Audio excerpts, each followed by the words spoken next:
అహ్మదాబాద్లో సబర్మతి నది river front Modi కట్టుకున్నాడు. ఇవాళ ఢిల్లీ ప్రభుత్వం బీజేపీ ప్రభుత్వం యమునా నది రివర్ ఫ్రంట్ పెద్ద ఎత్తున అభివృద్ధి చేస్తారు.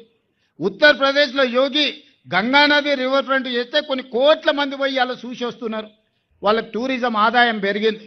మరి గుజరాత్లో సబర్మతి రివర్ ఫ్రంట్, ఢిల్లీలో యమునా నది రివర్ ఫ్రంట్, ఉత్తరప్రదేశ్లో గంగా నది రివర్ ఫ్రంట్ ఎట్లయితే అభివృద్ధి చేసిండ్రో ఇవాళ హైదరాబాద్ నగరంలో కూడా మూసీ నది రివర్ ఫ్రంట్ మనం డెవలప్ చేసుకుంటున్నాం. దీని చుట్టూత రాత్రిపూట మొత్తం వ్యాపారాలు ఓపెన్ చేస్తాం.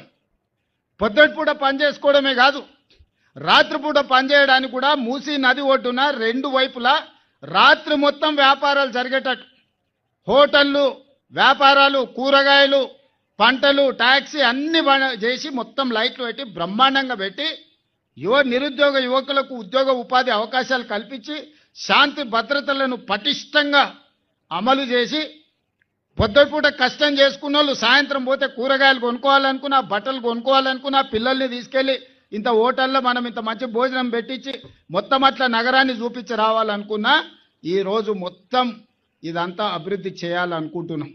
దీన్ని నైట్ ఎకానమీ అంటారు.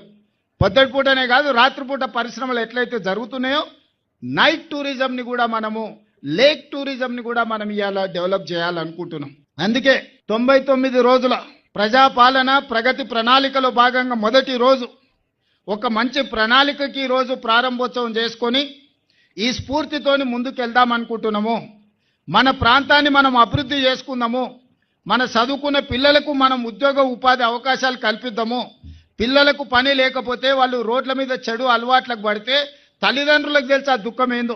పిల్లగాడు చేతికి రాకపోతే, చదువుకున్న పిల్లగానికి ఉద్యోగం రాకపోతే, ఉద్యోగం లేక పిల్లగాడు చేతికి రాకుండా అక్కడనో ఇక్కడనో చెడు అలవాట్లు పడి రాత్రిపూట ఇంటికి రాకుండా తిరిగితే ఆ తల్లికి తెలిసి ఆ బాధ ఏందో.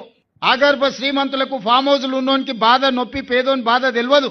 అందుకే ఇవాళ పేదోళ్ళ గురించి ఆలోచన చేసి ఒక మంచి ప్రణాళిక తీసుకొని మిమ్మల్ని అందరినీ ఒప్పించి మెప్పించి మన ప్రాంతాన్ని అభివృద్ధి చేయాలనుకుంటున్నాము.